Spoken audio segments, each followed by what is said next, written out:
Assalamualaikum warahmatullahi wabarakatuh.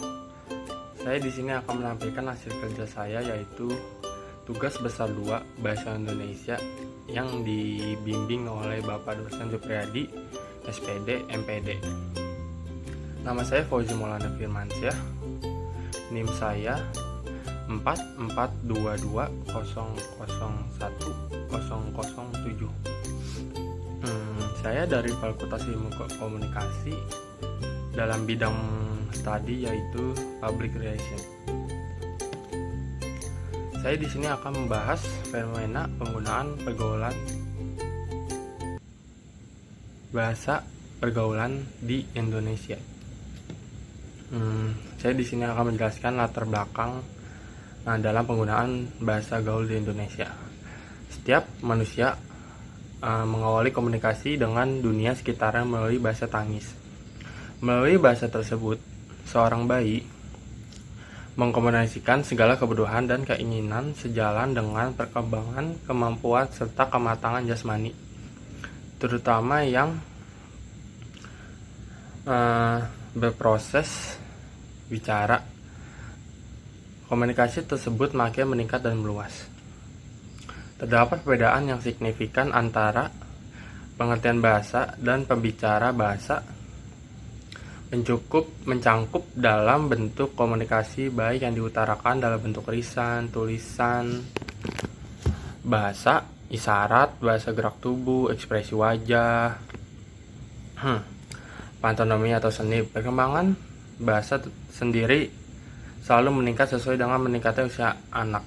Orang tua sebaiknya selalu memperhatikan perkembangan tersebut, sebab pada masa ini sangat menentukan proses belajar. Pada gilirannya, anak akan dapat berkembang dan tumbuh menjadi pribadi yang bahagia karena dengan mudah berkomunikasi dengan lingkungan, bersedia memberi dan menerima segala sesuatu yang terjadi di lingkungannya nanti. Bahasa adalah segala bentuk komunikasi di mana pikiran dan perasaan seorang disimbolkan agar dapat menyampaikan arti kepada orang lain. Oleh karena itu, perkembangan bahasa dimulai dari tangisan pertama sampai anak mampu bertutur kata. Perkembangan bahasa terbagi ada 2 periode besar, yaitu periode linguistik dari usia 0 sampai 1 tahun dan linguistik dari usia 1 sampai 5 tahun. Mulai periode linguistik inilah mulai saat mengucapkan kata-kata yang pertama, yang merupakan saat paling menakjubkan bagi orang tua. Rumusan masalah di sini ada 3, yaitu 1. Pengaruh bahasa pergaulan, 2. Manfaat bahasa pergaulan, 3. Apa faktor yang mengenai bahasa pergaulan. Pengaruh bahasa pergaulan. Bahasa Indonesia sebagai bahasa nasional berfungsi sebagai alat komunikasi, mempunyai peran sebagai penyampaian informasi. Kebenaran berbahasa akan mempengaruhi terhadap kebenaran informasi yang disampaikan pada tertentu, yaitu situasi formal. Penggunaan bahasa Indonesia yang benar menjadi prioritas utama. Kendala yang harus dihindari dalam memakai bahasa baku antara lain disebabkan adanya bahasa gaul. Hal ini mengakibatkan bahasa yang digunakan menjadi tidak baik. Dewasa ini pemakaian bahasa Indonesia baik dalam kehidupan sehari-hari maupun dunia film. Sinema elektronik, sinetron mulai bergeser digantikan oleh dengan pemakaian bahasa anak remaja yang dikenal dengan bahasa gaul. Dampak dari bahasa gaul itu sendiri, saya akan menjelaskan dampak positifnya dahulu.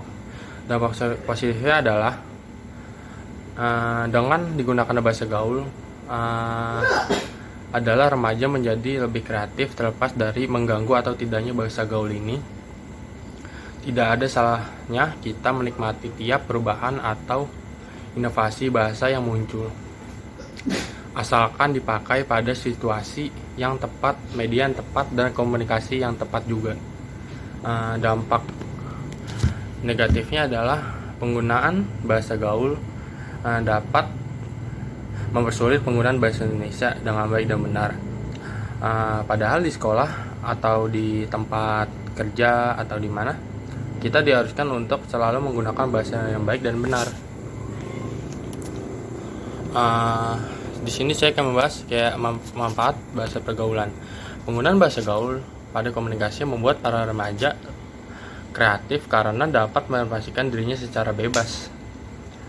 Secara bebas, banyak istilah-istilah yang muncul pada kalangan remaja membuat komunikasi semakin menyenangkan, di mana mereka tidak merasa canggung, malu, atau berinteraksi dengan sesama. Apa faktor yang mempengaruhi bahasa pergaulan? Faktor yang mempengaruhi penggunaan bahasa alay dapat berkembang karena beberapa faktor seperti media sosial, televisi, dan dapat juga karena faktor lingkungan hidupnya. Televisi banyak menyajikan program-program yang menampilkan kealayan menggunakan bahasa gaul itu sendiri, dan remaja itu mengekspresikan bahasa gaul melalui media sosial itu di dalam kehidupan sehari-harinya. Saran dan kesimpulan saya adalah, jadi keberadaan bahasa gaul memang sangat mengganggu eksistensi bahasa Indonesia. Namun di sisi lain kita tidak bisa mencegah, apalagi di kalangan anak-anak dan remaja, karena perkembangan psikologis keduanya menuntut mereka agar diakui di masyarakat, dan salah satunya dengan mengikuti tren bahasa gaul itu sendiri. Oleh karena itu, perkembangan bahasa gaul tidak dapat dicegah, tetapi dapat diminimalisir jika kembali meningkatkan eksistensi bahasa Indonesia itu sendiri. Saran saya adalah, dari simpulan di atas yang saya tulis sendiri, adalah satu, hendaknya lebih diadakan pemahaman yang lebih kepada anak-anak dan remaja. Contohnya ya, nonton film atau suatu video itu sesuai umur yang dianjurkan, jangan lebih. Dua, mulailah dari diri sendiri untuk memudayakan bahasa Indonesia yang baik dan benar. Jangan terlalu berlebihan menggunakan bahasa gaul itu sendiri karena tidak baik. Sekian presentasi dari saya. Bila ada kata-kata yang salah, mohon maaf. Terima kasih.